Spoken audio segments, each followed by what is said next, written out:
نحن اليوم في رحاب فعالية الرسم المفتوح، اليوم المفتوح للرسم الحر، الذي تقيمه جمعية ملتقى ألوان فرع عدن بالشراكة مع الهيئة العامة للآثار بمحافظة تعز، وطبعا برعاية منظمة تراث اليمن لأجل السلام. نحن هنا نحتفل بالإبداع والفن والتراث معا.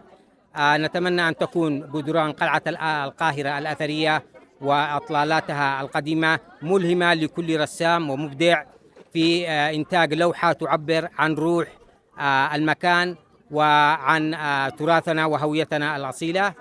لطالما كانت الرسوم التصويرية منذ قديم الأزل المصدر الأول لتوثيق التاريخ اليمني وحضارتنا العريقة.